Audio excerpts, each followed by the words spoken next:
clínica, né, é possível a gente observar e entender que muito disso vem de fenômenos que ocorrem dentro da família, por exemplo, pais negligentes, pais ausentes ou pais violentos, todo tipo de violência psicológica, física, sexual, ou ainda o bullying dentro de escolas, no meio de suas amizades, né, ou cyberbullying, que também está aí, olha, né, com mais facilidade, que é o bullying nas redes sociais, que é algo muito cruel e um grande fator de risco para comportamentos autodestrutivos.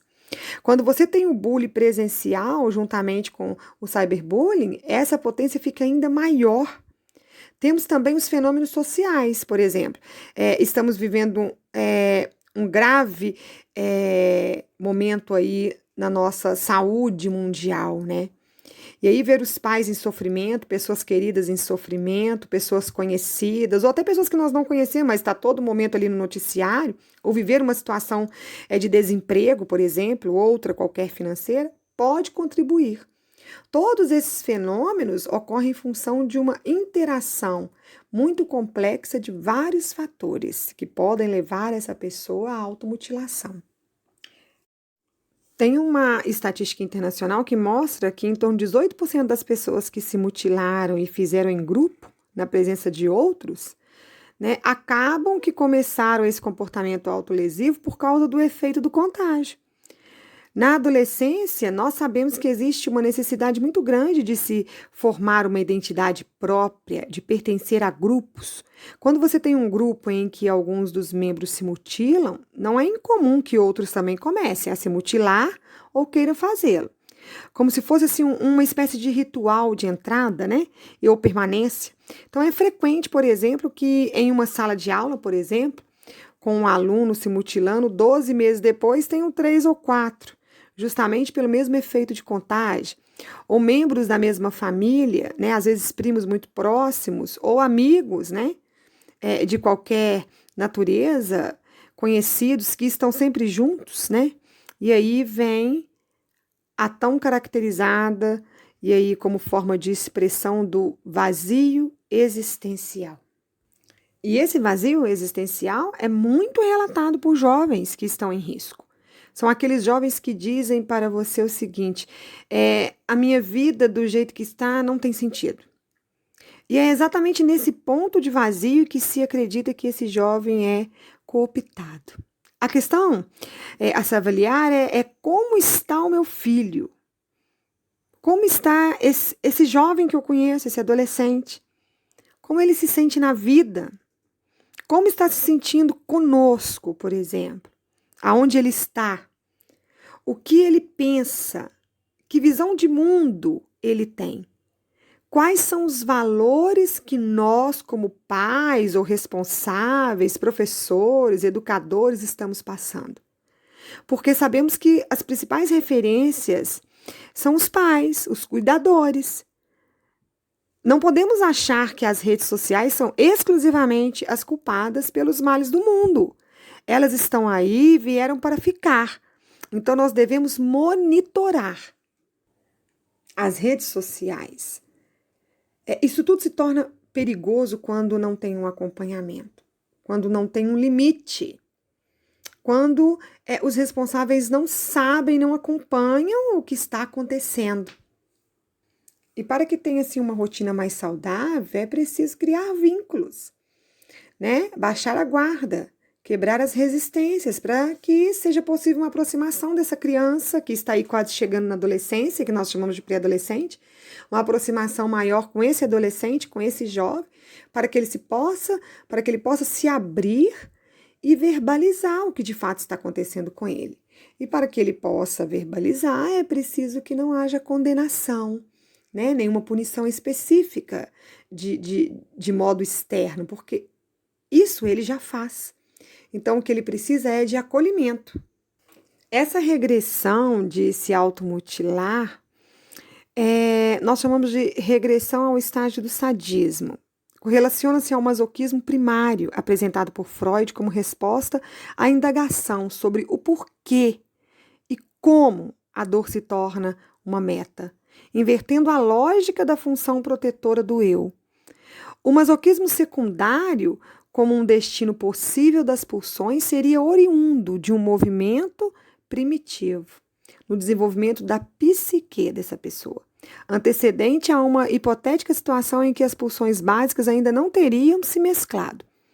Quando ocorre tal fusão, a libido promoveria um refreamento da pulsão de morte. No entanto, defende Freud que a fusão pulsional geraria resíduos, fazendo que partes da energia tanatogênica escapem ao amansamento promovido pela ligação com o Eros. Querido, tem que estudar, temos que nos informar, não dá para ficar leigos mais, nós temos pessoas para cuidar. Freud ainda disse muito mais. Pode-se dizer que o sadismo primordial é idêntico ao masoquismo. Depois que sua parte principal foi transportada para fora, para os objetos, permanece no interior como seu resíduo.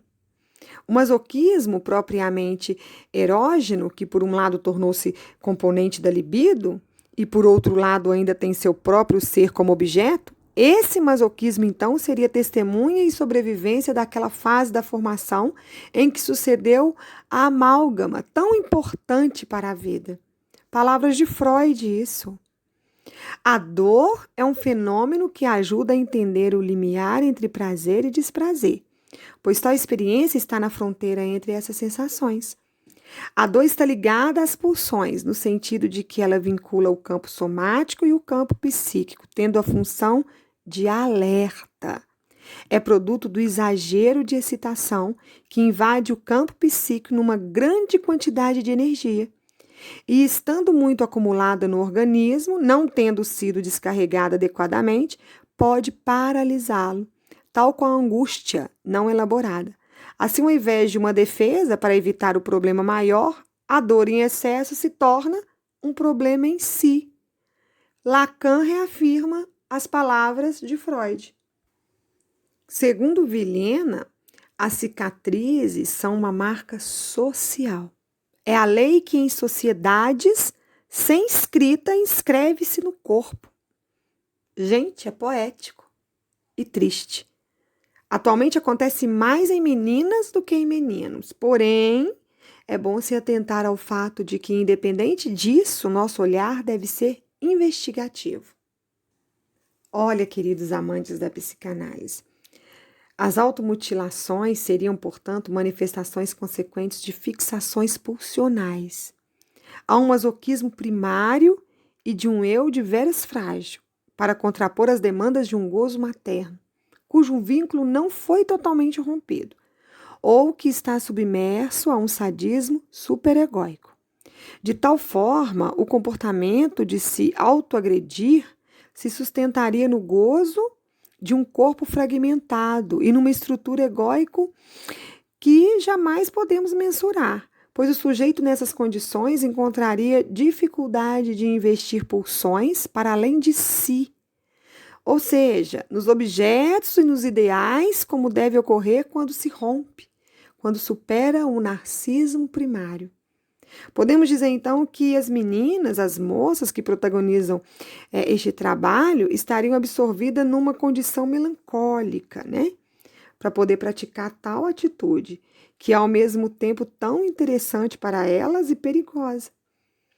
Como bem definiu Freud no famoso texto metapsicológico de 1917, ao cortarem a própria pele, evidenciariam o interessante e perigoso universo em que estão presas, mas por meio dessa ação esboçam um pedido de socorro e uma maneira de se sentir e se manter vivas. Então é um pedido de socorro. E nós devemos, de alguma forma, fazer nossas intervenções e ajudar quem precisa. Voltando para uma fala de Vilhena, o corpo é hoje superinvestido. É uma forma de capital social e identitário. É fonte de imenso mal-estar. Esse mal-estar pode ser justificado em função do fato de um simbólico estar sendo descartado em uma sociedade que passou a ver somente o objeto esvaziado, de sentido levado apenas pela imagem. Em função disso, de acordo com Birman, é possível uma comunicação maior por meio dos atos do que por meio da linguagem verbal, ocasionando as chamadas patologias da ação e do corpo. Então, quer dizer, tudo fala. Dessa forma, a problemática trazida pelos quadros clínicos contemporâneos está ligada às falhas nos processos iniciais de simbolização, o que, por sua vez, requer importantes reformulações, tanto da técnica psicanalítica, quando essa pessoa está em tratamento, como da compreensão teórica acerca da constituição subjetiva. Podemos, assim, pensar que os quadros clínicos que compõem o cenário contemporâneo são compostos por subjetividades, marcadas por uma frágil constituição psíquica, narcísica e dos processos de simbolização, cujo sofrimento se expressa por constantes ameaças de desintegração e aniquilamento do eu, anulando tudo, que podem se manifestar por intensas sensações de despedaçamento e de despersonalização.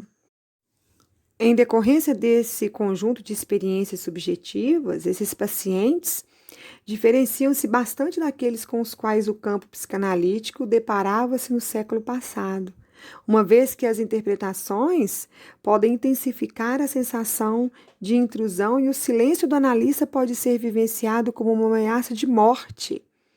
Essas características que compõem o quadro de pacientes não neuróticos colocam uma série de questões acerca das especificidades da técnica psicanalítica, exigindo muitas vezes importante remanejamento. Daí a importância da discussão acerca da clínica e seus métodos. Olha, se tem reuniões na sociedade em que você pertence, como no caso da Sociedade Minha Esperança, participem. Nós temos encontros, nós temos lives, nós temos estudos, nós temos análise, né? Nós temos supervisão, nós temos tudo para garantir o seu sucesso na parte clínica. Então, queridos profissionais aí da área da saúde mental que queiram realmente serem acompanhados, nós estamos à disposição. Venham nos buscar, nos procurar, seja assistido de alguma forma. Não vamos negligenciar nossos conhecimentos, vamos em busca de nos aperfeiçoar cada dia mais. Pensei em dizer no meio desse papo todo algo que seja uma forma de entender o processo. E voltando lá ao nascimento. Antes de nascer, o homem é rodeado por um sistema de significações verbais e experimenta uma comunicação, outro tipo de linguagem, que é o contato do corpo da mãe, deixando registros que, em algum caso, são mantidos pelo resto da vida.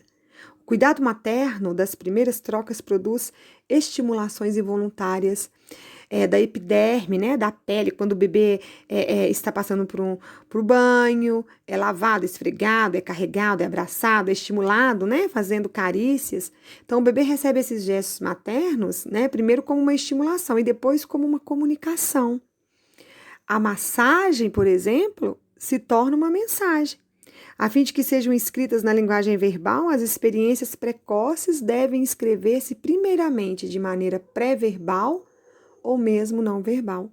Então, tudo começa nesse instante, querido. Não há como realizar uma inscrição diretamente no verbal sem que ela passe primeiramente pelo corporal ou pelos sentidos. Há que se respeitar certa ordem de inscrição e de simbolização. É necessário pensar a pulsão e seus aspectos não meramente sexual, mas também em sua dimensão de comunicação entre os seres humanos, e a pulsão numa função de mensagem, que aponta para uma relação existente entre o emissor e o receptor. No caso aí do bebê, a mãe e o bebê. Né? É tudo que nós precisamos pensar, que quando a pessoa nasce, ela já começa ali receber alguns estímulos para a vida. Então, se você é responsável por essa criança, faça a diferença na vida dela, para colher frutos diferentes no futuro, quando já estiverem adolescentes, jovens e adultos. Queridos colegas e ouvintes que estão aí me acompanhando, manter a calma será um importante passo, né, pelos pais quando descobrem que o filho se automutila. Alguns pais reagem com pânico e desorientação, o que poderá agravar ainda mais a sensação de desconforto do adolescente e desse jovem. Dizer apenas para parar de fazer não é suficiente. No entanto, gente, retirar do alcance do jovem objetos com que se possa magoar pode ser também algo de extrema importância. E com isso, com um efeito mais duradouro e profundo, será fundamental adaptar uma postura de disponibilidade para escutar o que preocupa esse jovem, o que preocupa esse adolescente. Para ele se sentir acolhido, né? As pessoas se importam com ele, como ele está se sentindo. Assim, mostrar interesse por aquilo que ele pensa, que ele sente, dando-lhe espaço para partilhar as suas experiências. Também nós não podemos deixar de descartar o encaminhamento para um profissional qualificado, como um psicanalista, um psicólogo, um psiquiatra, que será importante no sentido de serem aprendidas e desenvolvidas outras estratégias de regulação emocional como alternativas mais adequadas para poder enfrentar os embates da vida. A necessidade de conversar com os jovens sobre as dores que eles sentem é de começar também uma prevenção. E isso, gente, em casa é essencial. Esse diálogo deve ser livre. É urgente que pais, educadores e cuidadores ensinem os seus jovens a lidarem com frustrações e conflitos, sem se machucar e sem machucar o outro também. É importante para que se possa encarar os desafios do mundo. Por hoje eu termino por aqui, com esse assunto sério e de muita importância. Na certeza de que vocês ficarão mais atentos e também de poderem contribuir com o mundo. Agradeço a escuta de vocês, agradeço a audiência. Quem quiser me acompanhar nas redes sociais, amigos, _ da psicanálise, é o meu endereço no Instagram. No YouTube eu estou como Doutora Autoestima Fernanda Dolabella. Eu aguardo vocês. Na próxima semana estaremos de volta. Você que se interessa pela psicanálise, venha fazer parte do nosso time. Será muito bem-vindo, muito bem-vinda. Venha agregar conosco uma parceria de qualificação para que nós possamos aí debater essas questões da psicanálise e levar alguma esperança para as pessoas que estão próximas a nós. Um abraço afetuoso, com imensa gratidão da sua escuta. Encontraremos novamente na próxima terça-feira e também na próxima quinta-feira, com mais assuntos sob a visão da psicanálise, preparado com muito carinho, diretamente para você. Até na próxima semana, no programa Mente Aberta, que eu estarei preparando para vocês.